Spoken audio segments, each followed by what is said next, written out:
Diyos Amahan, tag-iya sa tanan, Ikaw ang nagmugna ning kalibutan sa kadagatan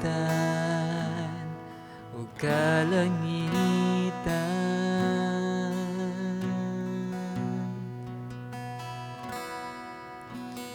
O Diyos Amahan, tag-iya sa tanan, Ikaw ang nagmugna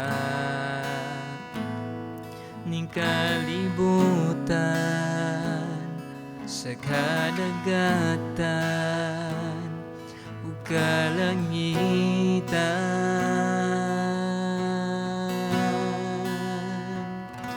Walay rason na dili ka namo simbahon, walay rason na dili ka pagabayawon, walay rason na dili ka namo halaran,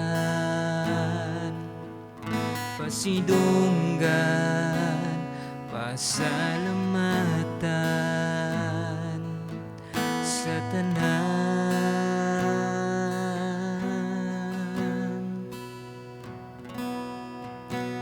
Diyos ni Abraham, Diyos ni Jacob, Diyos ni Isaac,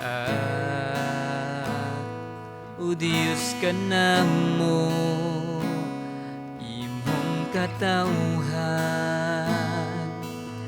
nga niluwas.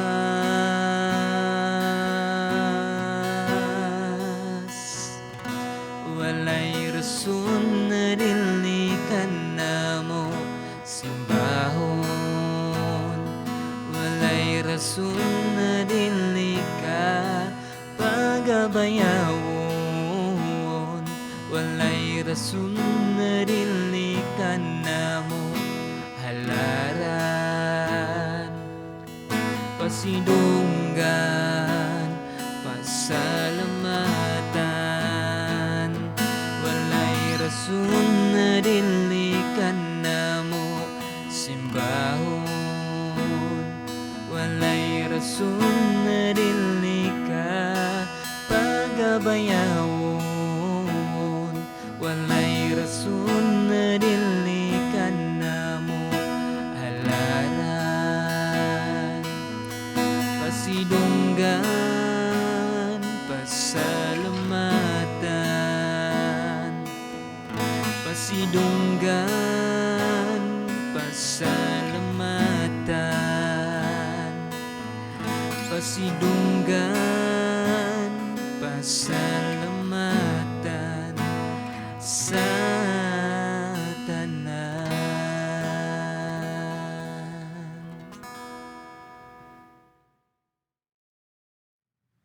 Mayong adlaw sa tanan. So karon nga Sunday, nag-celebrate mahitungod sa Mother's Day. So sa tanan nga mga inahan ug sa tanan nga mga mama diha, Happy Mother's Day. Karon nga Sunday, like something special para sa mga mama. So mga anak or like sama sa mga bana. So kuan pod inyohang mga asawa or inyohang mga anak kanang ilaag or ilibre. Anyway, karon nga Sunday, maghisguta mahitungod sa tungod kay Mother's Day man, maghisguta mahitungod sa maayong inahan or buutan nga inahan or buutan nga asawa. So ang atong passage makita sa Panultihon, kapitulo 31, so sa pinakalas nga chapter ta, bersikulo 10 hangtod sa 31. So kung doon na may mga Biblia, pwede niyo pag-aablihan, either electronic or hard copy. Again, taas-taas ni siya nga bersikulo sa 10 until 31. So agdi lang, ato lang ni paspasan og basa. Nagingon ang pulong sa Ginoo sa bersikulo 10 sa Panultihon, kapitulo 31, ang buotang asawa mas bililhon pa kaysa mga alahas apan pagkalisod nga pangitaon. Kasaligan siya sa iyang bana ug magmauswagon gayod ang iyang bana. Dili gayod siya mubuhat sa bisan unsa nga makadaot sa iyang bana. Kugihan siya nga muhabol og dilina og lino. Gikan sa lagyong dapit, magdala siya mga pagkaon sama sa barko nga gikan sa biyahe. Kadlawon pagani mubangon na siya aron paghikay sa pagkaon alang sa iyang banay ug aron pagpahibalo sa iyang mga sulugoon sa angay nilang buhaton. Kung may yutang ibaligya, paliton niya kini sa salapi nga iyang kinitaan og tamnag paras. Baskog og kugihan siya kayo. Nasayod siya sa mahinungdanon sa iyang gibuhat busa bisag gabi na kaayo, magbudlay gihapon siya. Siya ray magkalinyas sa hilo nga iyang gamiton paghabol. Mahinatagon siya sa mga kabus og timawa. Sa tingtugnaw, dili siya mabalaka kay ang iyang banay sangkap man og bisti alang sa maong panahon.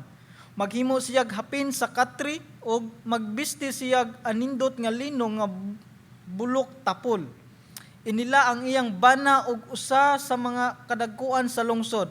Manahi siya bisti og mga bakos og iya kining ibaligya sa mga negosyante. Kusgan siya og gitahod sa katawhan og dili mahadlok sa umalabot.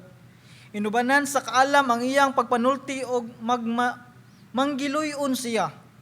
Kugihan siya og kanunay nagtan-aw sa mga kinahanglanon sa iyang banay.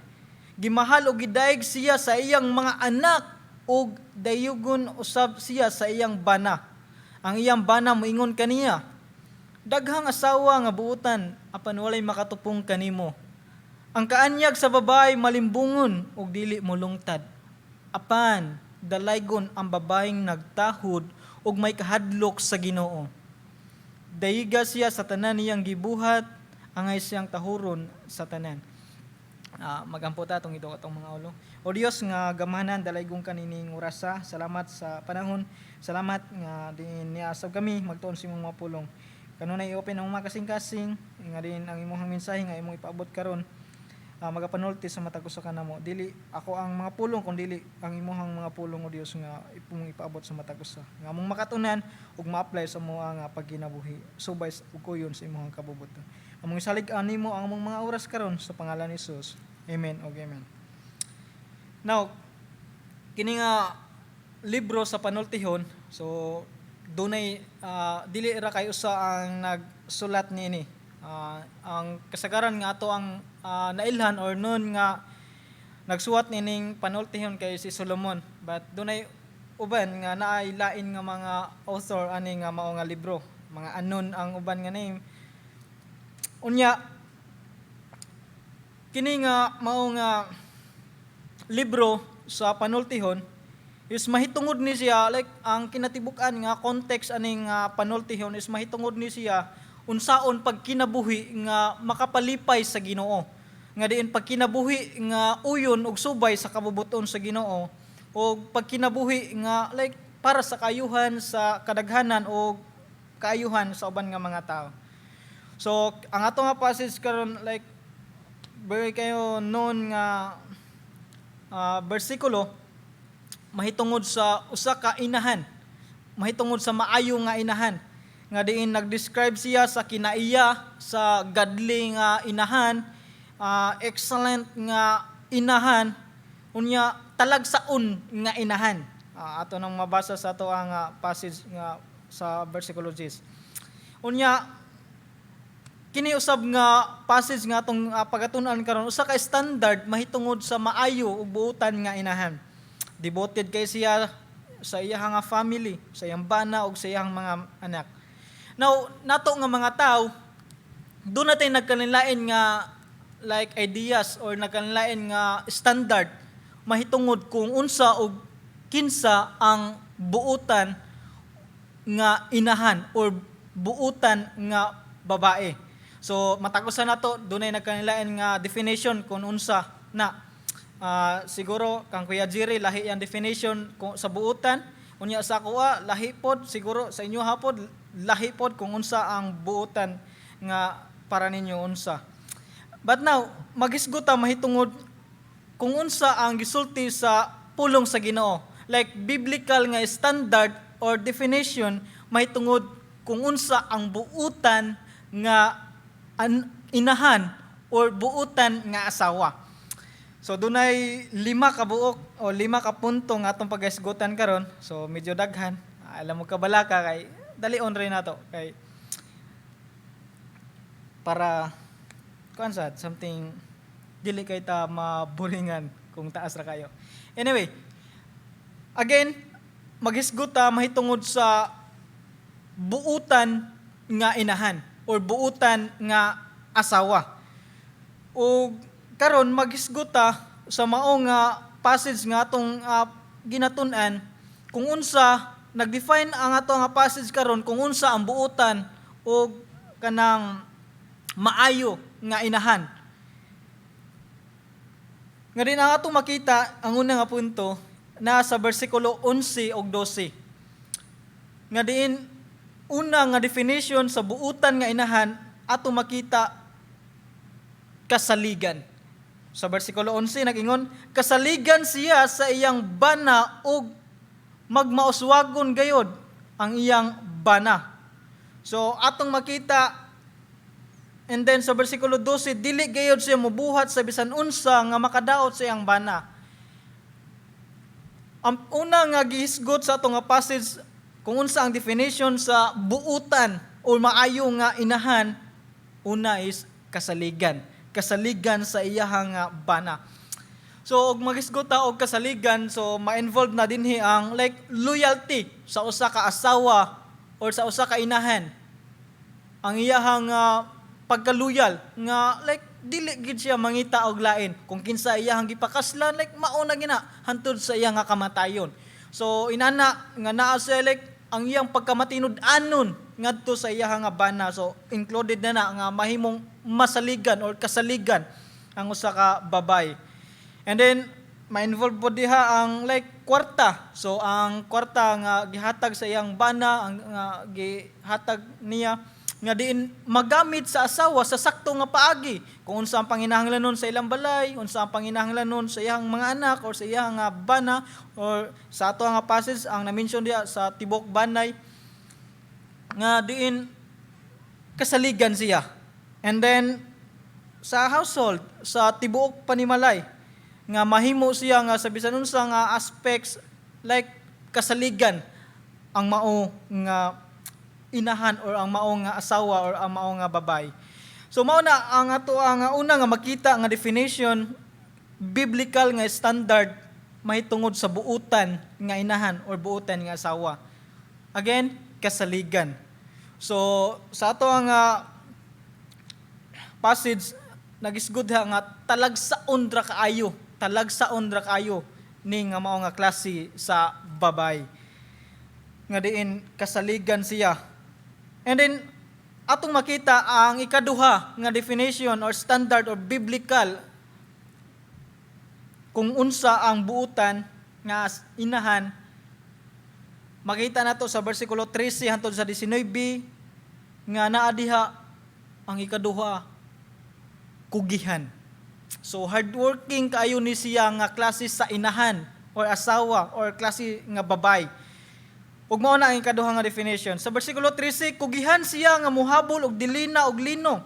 Gikan sa lagyong dapit magdala siya og mga pagkaon sama sa mga barko nga gikan sa biyahe. So like naa siya gasa or something inana kung sa mga pa sa probinsya.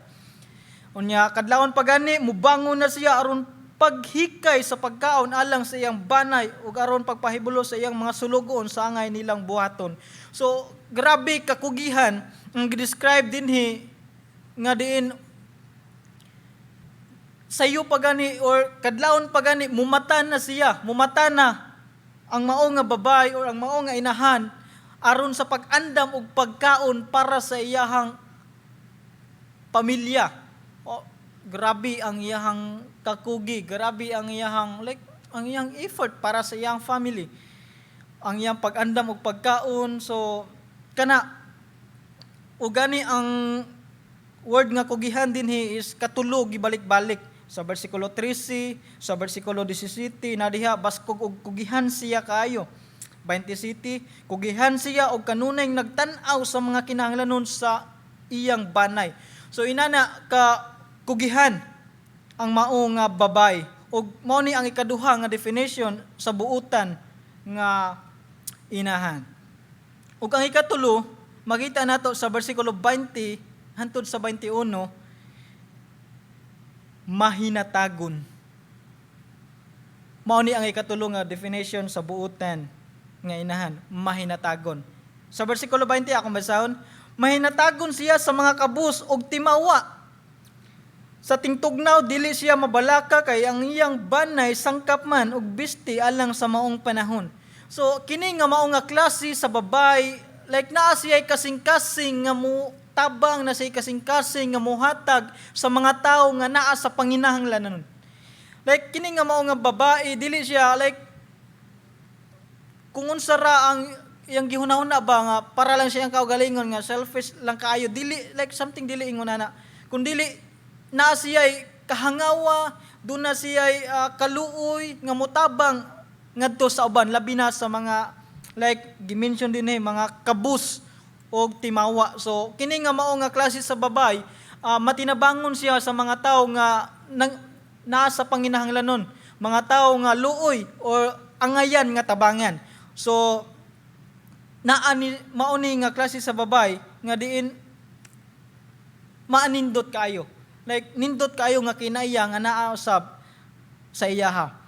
Nga andam siya mutabang sa mga tao nga diin makita nato nga mga needy nga mga tao. Ingon ana. Like sa bersikulo 21, sa tingtugnaw dili siya mabalaka kay ang iyang banay sangkap man ug bisti alang sa maong panahon. So na-mention din nga sa panahon sa tingtugnaw sa iyaha nga banay sa mao nga gi-describe din nga klase sa babay. Like dili na siya mabalaka tungod kay ngano man. Like giandam na, like naandam na niya kung unsa ang kinahanglanon paraan nga panahon. Panahon sa like tingtugnaw, like na-prepare na niya kung unsa ang mga isulob, like sama sa jacket para pawala sa bugnaw or something inana nga mga bisti. Or kung naay mga kabanay niya nga like wala kinahanglan ana nga mao nga bisti para ana nga panahon, like mo provide siya, muhatag siya. So inana kanindot or kamahinatagon ang maong babay nga gi-mention diri pag-describe sa usa ka buutan. And ang ikatulo, ang ikaapat, makita nato sa bersikulo 26. Manggiluyon. Again, manggiluyon. Sa bersikulo 26 nagingon, inubanan sa kaalam ang iyang pagpanulti ug manggiluyon siya. So like grabe ang iyaha nga kinaiya or grabe ang iyaha nga like kasing-kasing nga diin nindot kaayo nga gipang describe sa ato nga passage karon. Nga din sa ikaapat, manggiluluyon or maluluyon siya nga klase sa babay. Nga diin again, sa gingon ako ganiha nga, din na siya kasing-kasing. Like, compassionate siya para sa uban. Like, andam siya nga mo himo og sacrifice sa iyang kaugalingon para sa kayuhan sa uban nga mga tao nga nagkinahanglan. Labi na sa iyang nga pamilya. Ingon na. Adin ang ikalima nga atong makita, o kini ang pinakanindot nga pag-describe sa buutan nga inahan or buutan nga asawa. Sa bersikulo 30, akong basahon, ang kaanyag sa babay malimbungon, ug dili mulungtad, apan dalaygon ang babayeng nagtahod ug may kahadlok sa Ginoo. Ang ikalima nga definition sa tinuod nga buutan nga inahan or asawa na ay kahadlok sa Ginoo or nagdunay pagtuo ug pagsalig sa Ginoo. In short, sa ato ang term like Kristohanon ingon na. Ug mao na ang usa sa pinakanindot sa usa ka babay sa pag-describe nga buutan siya. Like may kaingon ta nga sa iyahang in ug out, like buutan siya. Like kung Kristohanon magod, something advantage siya, di ba, inana. O nay points gamay, labaw, something inana, di ba? So mao na ang ikalima nga pag-define excuse me. Unsa ang buutan nga inahan? Dunay pagtuo ug pagsalig sa Ginoo. Now kini nga lima nga gimension sa ato nga passage, agin balikon nako pag-define or biblical nga standard sa buutan nga inahan o asawa. Una, kasaligan. Ikaduha, kugihan. Ikatulo, mahinatagon. Ug ikaapat, manggiluluyon. Ang ikalima, dunay kahadlok, pagtuo ug pagsalig sa Ginoo. Now, gimension sa bersikulo 10 nga ang buutang asawa mas bililhon pa kaysa mga alahas apan pagkalisod nga pangitaon. So kini nga mao nga gi-describe nga ni like talagsaon ra kaayo ni nga klase sa babay. Like pangitaon kaayo nga klase sa babay. O kung kamo nga mga anak nga naa mo ani nga klase sa inyong inahan, or kamo nga mga bana nga naa mo klase ani nga asawa, ayaw na talikdi. Ayaw na tagaig panahon nga mailog pa sa uban. Bitaw, like kung naa mo ana nga klase sa asawa or inahan, like bulahan kayo mo or bulahan kaayo ta kung naa taana nga klase sa inahan, or para sa mga bana nga klase sa asawa nga naa ninyo nga gihatag sa Ginoo. Now, nato nga mga Kristohanon, like, or nato, ingon nga mga tao, usahay mas dako og puntos nato ang physical nga kuan appearance, like gwapa, saktos barog, or something inana. But siguro wala may problema kung kana ang ato ang like usa sa mga tanahon.